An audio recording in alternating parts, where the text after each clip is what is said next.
2003, boxing legend Mike Tyson declared bankruptcy, drowning in $30 million of debt despite raking in over $300 million throughout his career.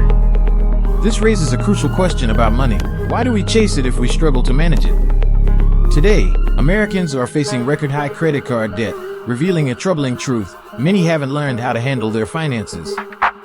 This burden weighs heavily on the most vulnerable among us. Now, take a moment to reflect on your own relationship with money. What does it mean to you?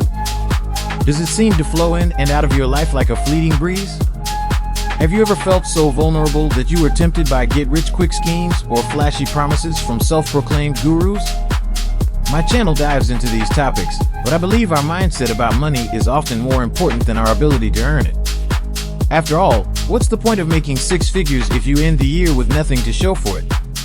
Let's unravel this mystery together and discover a better way to understand money, one that's often overlooked in traditional education. So, what is money? It's often seen as a medium of exchange, a tool for buying and selling. But I believe it's more than that. Money is an expression of value. When you pay for something, you're trading money for what you perceive to be its worth. The price isn't just your decision, it's influenced by the market. Remember this: money equals value. This is crucial because we often attach moral judgments to money. You've probably heard the saying, money is the root of all evil.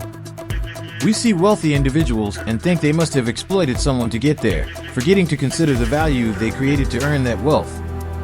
Understanding that money is simply a representation of value helps us see it in a new light.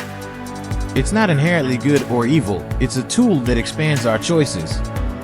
The way we use it reflects our values and morals. But what about those living paycheck to paycheck or buried in credit card debt?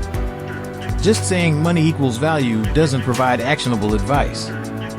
So, let me ask you, what's your relationship with money? Money comes and goes, often reflecting your income and expenses. Think of it as a balance between what you produce and what you consume. Most of us earn money by providing value through our jobs, but we also spend it on things like subscriptions, cars, and homes. Now, consider the statistics I mentioned earlier. What part of your consumption versus production is out of balance? Many people struggle with consumption. A study found that 78% of American workers live paycheck to paycheck, and even among those earning six figures, 10% are in the same boat. If you're making good money but still spending it all, it's time to address your consumption habits before worrying about how to increase your income. Let's talk about the rat race. It's often confused with the grind of a 9-to-5 job, but the real rat race is living on the financial edge, always one paycheck away from disaster. This constant stress can turn your job from a choice into a necessity, trapping you in a cycle of debt and anxiety. But here's the good news: it doesn't have to be this way. The first step in personal finance is recognizing your relationship with money. Start by tracking your monthly expenses: housing, food, entertainment, etc. This can be tough because we often avoid confronting our financial realities, a phenomenon known as the ostrich effect. But once you face it, you can take control. Budgeting is key. Decide how much to spend in each category and stick to it. Aim to live below your means, allowing you to save and invest for the future. Before you invest, it's wise to build an emergency fund, 3 to 6 months worth of expenses saved for unexpected situations. Living below your means is crucial. Why choose a lifestyle you can't afford? Cognitive biases can cloud our judgment, like hyperbolic discounting, where we favor short-term pleasures over long-term gains. We also fall prey to social proof, feeling pressured to keep up with others. The phrase "keeping up with the Joneses" captures this perfectly. In today's world, the Joneses are everywhere, and we often measure our worth by likes and approval from others. I'm not saying that buying luxury items is inherently bad. It's about understanding who you are as a consumer. Do you care more about looking wealthy or actually being wealthy? The rat race isn't just about working a job, it's about living on the edge, chasing the next paycheck or material possession while neglecting your true goals. Budgeting and tracking expenses can help you escape this cycle. It's exciting to dream about wealth, but what's the point if your relationship with money leads to constant loss or endless work just to maintain a lifestyle? Now, let's shift gears and talk about making money. Personal finance channels like Graham Stephan and Dave Ramsey are fantastic for learning about managing consumption, but I wish they focused more on income generation. It's easier to cut expenses than to boost income, especially when addressing a broad audience. Communities like the FIRE movement advocate for extreme frugality to retire early, while minimalists challenge materialism. There's nothing wrong with these strategies, they work for many.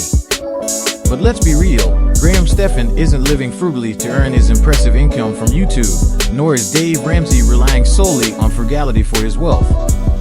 They've tapped into large-scale production. Money reflects perceived value in the market. The best way to increase your value is to identify a market problem, create a solution, and sell it at scale. This entrepreneurial path can lead to significant financial growth, but it's not for everyone. Increasing your production doesn't have to mean starting a traditional business. Graham uses YouTube to share personal finance insights, and I create documentary-style videos to provide value. Your production could be developing an app or launching a fitness brand. For most, a 9-to-5 job is the primary source of income, but don't limit yourself. Explore ways to add value to the market. The internet offers countless opportunities to share your creations. To wrap it up, first, become aware of your consumption habits, track what you buy and why. Then, set a budget to manage your spending. Next, focus on maximizing the value you bring to society through your job or business. This framework has helped many, and I hope it helps you too. Before you go, thank you for sticking around. If you found value in this video, hit that like button. For more insights on business and finance, subscribe to my channel. Combining personal finance knowledge with entrepreneurship has been invaluable for me. Wishing you a fantastic day ahead. Catch you in the next video.